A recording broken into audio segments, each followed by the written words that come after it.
अब देखो बच्चों, अब हम आ जाते हैं अपने नेक्स्ट टॉपिक पर। और आज का हमारा जो नेक्स्ट टॉपिक है ये है methods of molecular mass determination, अणुभार निर्धारण की विधियां।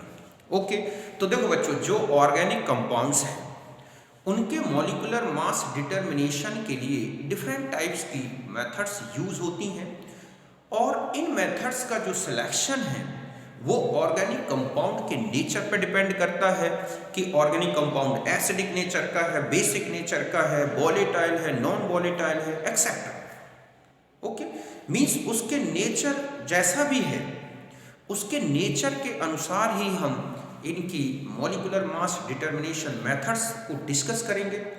ये जो मेथड्स हैं जितनी भी, इनको टू टाइप्स में डिवाइड किया गया है। एक तो है फिजिकल मेथड्स और एक होंगी केमिकल मेथड्स। फिजिकल मेथड्स में जो है ऑर्गेनिक कंपाउंड का कोई केमिकल चेंज नहीं होगा, वो केवल स्टेट बदलेगा। मींस जब हम उसका मॉलिक्यूलर मास डिटरमाइन करेंगे तो जो भी मेथड यूज होगी उसमें ऑर्गेनिक कंपाउंड की स्टेट चेंज करेंगे और उन स्टेट चेंज के बेस पर ही उनका मॉलिक्यूलर मास डिटरमाइन होगा। और केमिकल जो मेथड्स हैं बच्चों, उसमें ऑर्गेनिक कंपाउंड का कोई ना कोई केमिकल चेंज आएगा और इसमें जो प्रोडक्ट्स बनेंगे इन प्रोडक्ट्स के बेस पर उनके मॉलिक्यूलर मास डिटरमाइन किए जाएंगे। ओके, तो फिर स्टार्ट करते हैं और सबसे फर्स्ट हम लेंगे फिजिकल मेथड्स, भौतिक विधियां। तो देखो बच्चों, इसके अंतर्गत आप देखोगे टू टाइप्स आएंगे। एक तो होगा determination of molecular mass of volatile compounds. Okay, वाष्पशील यौगिकों का अणुभार निर्धारण। वोलेटाइल कंपाउंड्स मींस ऐसे कंपाउंड्स हैं जिनको हम हीटेड करेंगे तो वो वेपर में चेंज हो जाते हैं। और इसके लिए जो मेथड्स यूज होंगी, एक तो है विक्टर मेयर मेथड जो सबसे ज़्यादा यूज होती है, ठीक है। इसके अलावा एक ड्यूमा मेथड है और एक इसमें हॉफमैन मेथड है।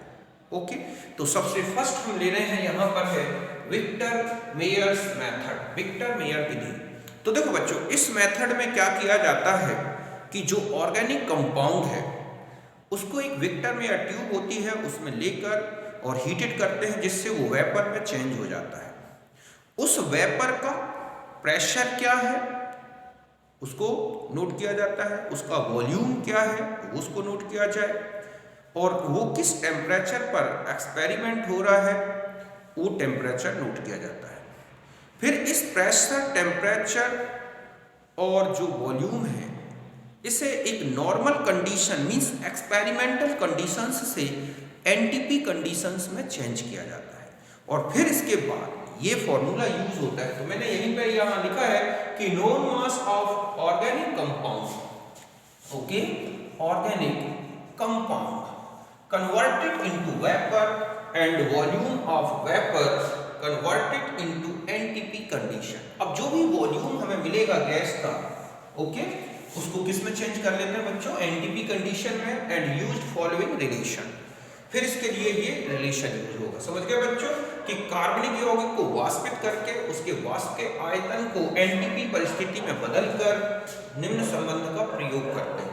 Molecular mass of organic compound, अणुभार जो है मॉलिक्यूलर मास, ये है W/V2 इंटू 22400। ये रिलेशन कैसे आया, इसका डेरिवेशन है, आपको तो सिर्फ क्वेश्चंस देखने हैं इस फॉर्मूले के बेस पर। यहाँ जो W है बच्चों, ये है मास ऑफ ऑर्गेनिक कंपाउंड। ओके, मतलब जो भी ऑर्गेनिक कंपाउंड है उसका मास है और हम इसे ग्राम में लेंगे। और यहाँ पर जो V2 है volume of vapour at NTP, और ये किसमें होगा बच्चों, ml में। ओके, ये ml में है, तब ये है 22400। अगर आप इसे लीटर में लेंगे तो ये होगा 22.4। ओके, अब आता है कि ये जो V2 है एनटीपी पर, volume of vapour at NTP, ये डायरेक्ट आपको एनटीपी पर दे रखा है, तब तो क्वेश्चन सॉल्व करने में कोई दिक्कत नहीं है, बहुत इजी गोइंग हो जाता है। लेकिन कहीं कहीं ऐसा भी आएगा जहां पर कुछ क्वेश्चंस में आपको वॉल्यूम एनटीपी पर डायरेक्ट नहीं दे रखा होगा। मैं इसको मिटा देता हूं, आप कैसे एनटीपी में चेंज करें, हालांकि ये मैंने पहले भी डिस्कस कर दिया है।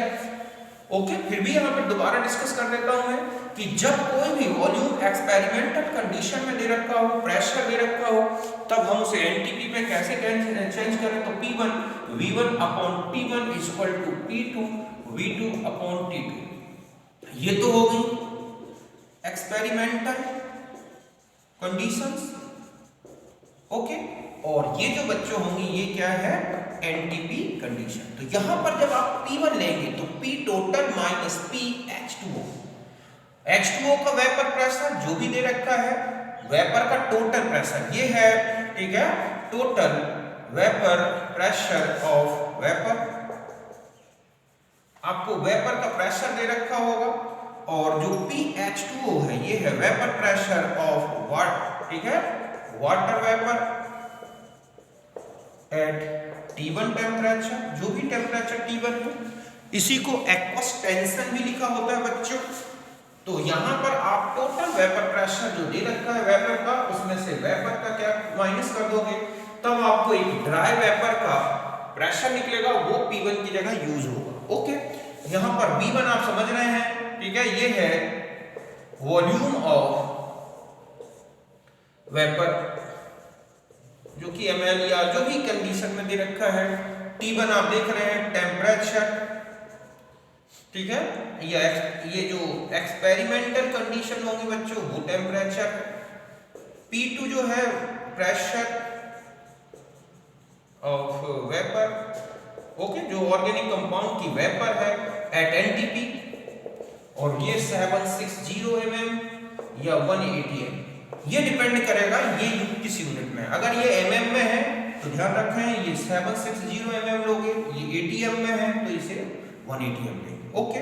V2 तो वही हो गया volume of vapour at NTP, और T2 ये तो होगा 273 केल्विन। इससे V2 कैलकुलेट हो जाएगा बच्चों, और इस V2 का यूज करोगे जो मैंने इससे पहले फॉर्मूला बताया, ठीक है, W/V2 × 22400 ml, उससे फिर ऑर्गेनिक कंपाउंड का मॉलिक्यूलर मास डिटरमाइन हो जाता है। तो ये जो मेथड है विक्टर मेयर मेथड, ऐसे ऑर्गेनिक कंपाउंड के लिए यूज होती है मॉलिक्यूलर मास डिटरमिनेशन में, जो कि अपने बॉइलिंग पॉइंट पर एक तो डिकम्पोज्ड नहीं होते और इजी गोइंग वेपोराइज्ड होते हैं, तब इसके लिए यूज होती है विक्टर मेयर मेथड। अभी मैं एक साथ क्वेश्चन बता दूंगा, पहले आप इसे नोट कर लें।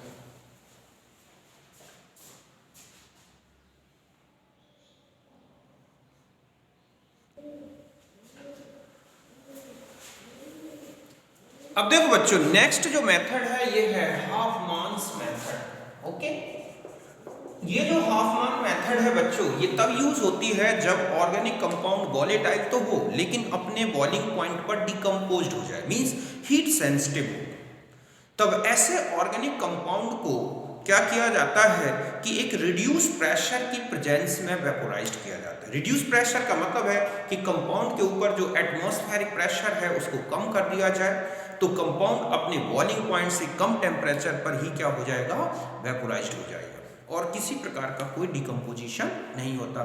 फिर जो वेपर बनी उसको कलेक्ट करके उसका वॉल्यूम, उसका प्रेशर, उसका टेम्परेचर नोट कर लिया जाता है, और फिर उसे एनटीपी कंडीशंस में फिर V2 मतलब वॉल्यूम में चेंज कर दिया जाता है, समझ गए ना, मतलब एनटीपी कंडीशंस में चेंज कर दिया जाता है।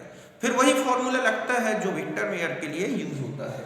तो विच कंपाउंड्स, यही लिखा है कि used for volatile compounds which are decomposed, ठीक है, जो क्या होते हैं बच्चों कि decomposed at boiling point, then organic compound vaporised at reduced pressure, means एक जो ऊपर एक्सटर्नल प्रेशर है उसको कम कर दिया जाए तो कंपाउंड अपने बॉइलिंग पॉइंट से कम पर टेम्परेचर पर बॉइल्ड होगा, ये हमने पहले भी देखा है। Then compound converted into vapour phase without decomposition, the volume of vapour changed into NTP conditions, और फिर जो वेपर बनी उसको कलेक्ट करें और एनटीपी में चेंज कर लें। समझ गए बच्चों कि इस विधि का उपयोग तब किया जाता है जब कार्बनिक यौगिक अपने गलनांक ताप पर क्या हो जाता है, विघटित हो जाता है। इसके लिए कार्बनिक यौगिक को समानीत दाब पर गर्म करके वाष्प में बदल लेते हैं और प्राप्त वाष्प के आयतन को एनटीपी में बदल लिया जाता है, और फिर यही फॉर्मूला लगेगा बच्चों अणुभार निर्धारण का, जो आपने देखा है W/V2 × 22400, जो कि विक्टर मेयर मेथड में भी आया है। बस अंतर इतना है कि ये मेथड तब यूज होती है जब ऑर्गेनिक कंपाउंड हीट सेंसिटिव होते हैं, और वो मेथड तब यूज होती है जब कंपाउंड इजीली वेपर में चेंज हो जाए, डिकम्पोज्ड ना हो। यहाँ पर V2 वही है, एनटीपी पर वॉल्यूम। नॉर्मल कंडीशन में है तो आप उसे एनटीपी में चेंज कर लें, जो कि मैंने विक्टर वेयर मेथड में बताया, और फिर इस फॉर्मूले से ऑर्गेनिक कंपाउंड का मॉलिक्यूलर मास डिटरमाइन कर लिया जाता है। ओके, तो पहले आप इसे नोट करें।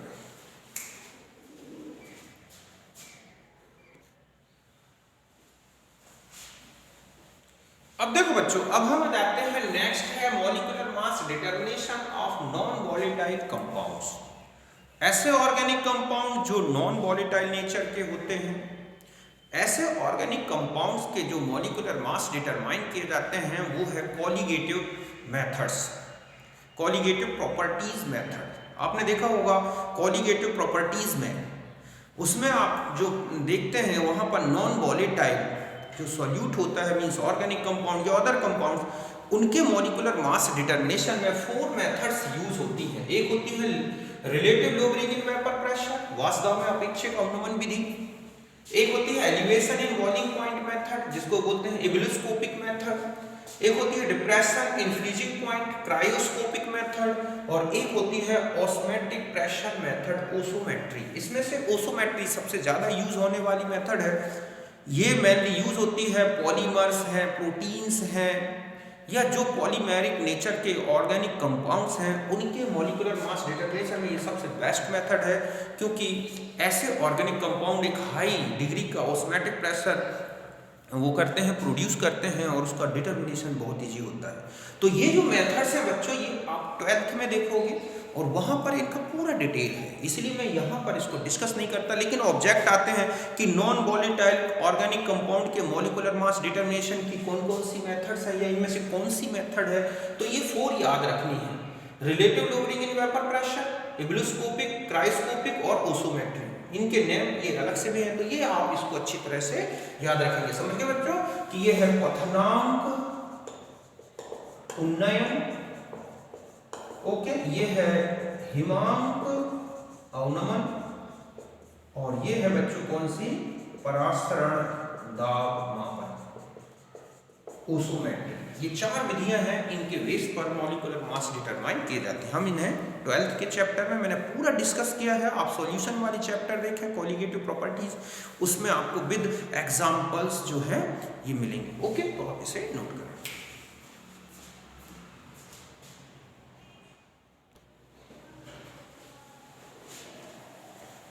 अब देखो बच्चों, अब हम आ जाते हैं नेक्स्ट है केमिकल मेथड्स, रासायनिक विधियां। तो मैंने अभी आपको बताया था कि केमिकल मेथड्स में ऑर्गेनिक कंपाउंड को किसी रिएक्शन में अदर प्रोडक्ट्स में चेंज किया जाता है, फिर उस प्रोडक्ट के बेस पर मॉलिक्यूलर मास डिटरमाइन किया जाता है। इनमें से एक मेथड है सिल्वर सॉल्ट मेथड, सिल्वर लवण विधि। तो इसमें ये मेनली यूज होती है बच्चों ऑर्गेनिक एसिड्स के मॉलिक्यूलर मास डिटरमिनेशन में। इसमें क्या किया जाता है कि ऑर्गेनिक कंपाउंड को पहले सिल्वर सॉल्ट में चेंज किया जाता है, उसका वेट ड्राई करके अच्छी तरह से वॉश करके ड्राई करके और उसका वेट कैलकुलेट कर लिया जाता है। फिर उस सॉल्ट को इग्निटेड करके उसमें कितना सिल्वर आया है उसका वेट नोट किया जाता है, और फिर जब दोनों वेट कैलकुलेट हो जाते हैं तो ये रिलेशन यूज होगा। तो यही मैंने लिखा है कि mainly used for determination of molecular mass of organic acid. In this method, organic acid converted into silver salt and mass of silver salt and silver determined. यह विधि मुख्यतः कार्बनिक अम्लों के अणुभार निर्धारण में प्रयुक्त होती है। इसमें कार्बनिक यौगिक को सिल्वर लवण में बदलकर उसका भार और उसमें उपस्थित सिल्वर का भार ज्ञात कर लेते हैं। ये फॉर्मूला है molecular mass of organic compound. समझ गए बच्चों, जो अणुभार है कार्बनिक यौगिक का वो है N into W/X into 108 minus 107। यहां पर अब बता दूं कि N है बेसिसिटी ऑफ एसिड, क्षारीयता है बच्चों अम्ल की, ठीक है, और W है मास ऑफ सिल्वर लवण, सिल्वर सॉल्ट। तो सिल्वर लवण का भार कितना है, मास ऑफ सिल्वर सॉल्ट, और X है मास ऑफ सिल्वर। इस तरह से ये था कार्बोक्सिलिक एसिड, सिल्वर से रिएक्शन की, सिल्वर सॉल्ट में चेंज हुआ, उसका वेट नोट कर लिया गया W, फिर उसको हीटेड किया गया, इग्निटेड, और फिर सिल्वर कितना मिला उसका वेट नोट कर लिया गया।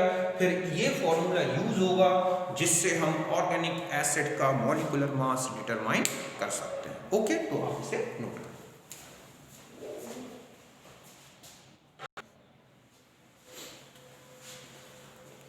अब देखो बच्चों, नेक्स्ट है platinum chloride method, platinum chloride विधि। तो देखो ये जो मेथड है मेनली यूज होती है ऑर्गेनिक बेसिस के मॉलिक्यूलर मास डिटरमिनेशन में। समझ गए बच्चों कि जो ऑर्गेनिक बेसिस हैं जैसे अमीन्स हैं, इनके मॉलिक्यूलर मास के डिटरमिनेशन में यूज होती है। बस इसमें क्या किया जाता है कि जो बेस है उसे H2PtCl6 इस और ठीक है इस प्लेटिनम क्लोराइड कंपाउंड के साथ हीटेड किया जाता है। ये एसिडिक नेचर का होता है। ऐसा करने से एक प्लेटिनम का सॉल्ट बनता है प्लेटिनम कंपाउंड के साथ। उस सॉल्ट को ड्राई करके वॉश करके अच्छी तरह से उसका वेट नोट कर लिया जाता है। फिर उसको इग्निटेड करके प्लेटिनम को निकाला जाता है, उसमें कितना प्लेटिनम है, और फिर ये फॉर्मूला यूज होगा molecular mass equal to 1/2 W upon X into 195 minus 410 into N। यहाँ N है एसिडिटी ऑफ बेस, ठीक है, क्षार की अम्लीयता, और जो W है वो मास है प्लेटिनम सॉल्ट का जो भी बना है, और X क्या है, मास ऑफ प्लेटिनम। इस तरह से बच्चों इस मेथड के बेस पर जो है ऑर्गेनिक बेस का मॉलिक्यूलर मास डिटरमाइन किया जाता है। तो आप इसे नोट करें।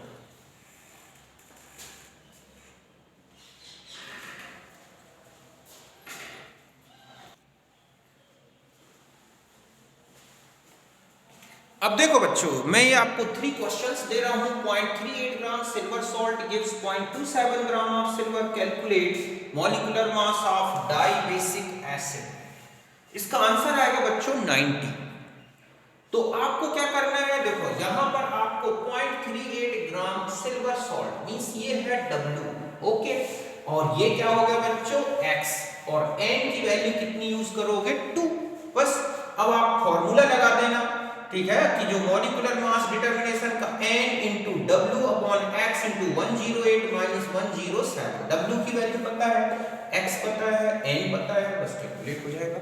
ओके, दूसरा है 0.49 gram chloroplatinic salt give 0.195 gram of platinum, calculate molecular mass of diacidic base. तो देखो बच्चों N की वैल्यू 2, W वैल्यू आपको दे रखी है 0.49, X की वैल्यू है 0.195। बस आपको मॉलिक्यूलर मास का फॉर्मूला बताया था 1/2 W upon X into 195 minus क्या था वो फॉर्मूले में, देखो आप पूरा है ना, और उसी से आपको सॉल्व करना है, और माइनस 410। तो x पता है आपको कि x तो आपके पास w ये हो गया बच्चों, ओके, x ये है, और बस अब आप फॉर्मूला यूज कर लोगे कि इसका मॉलिक्यूलर मास, तो मैंने आपको आंसर भी बता रखा है। इसका जो आंसर आएगा वो आएगा आपके पास कितना 80 आ जाएगा बच्चों, कितना आएगा 80, ओके।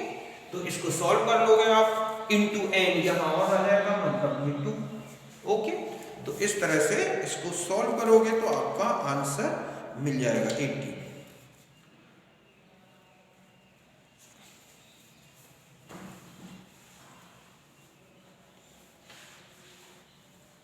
अब देखो बच्चों नेक्स्ट जो लास्ट क्वेश्चन है, अब आप इसमें देखो कि 0.17 gram of organic compound give 34.2 ml vapour eight इतना mm प्रेशर एंड इतना टेम्परेचर। तो यहां पर आप क्या करोगे, W है 0.17 ग्राम, ठीक है, V1 आप देखो आपको है 34.2, T1 15 डिग्री सेंटीग्रेड टू 17 की प्लस 15, ठीक है, और P1 जो है टोटल प्रेशर ये है, और इसमें मैं दे दे रहा हूं PH2 है 15। तो आप यहाँ 750.15 ये माइनस करोगे, V2 कैलकुलेट हो जाएगा बस। तो W अपॉन V2 इंटू 22400, इससे मॉलिक्यूलर मास डिटरमाइन कर लेंगे, ओके। तो ये था मॉलिक्यूलर मास डिटरमिनेशन की मेथड्स, पहले आप इन्हें नोट करें।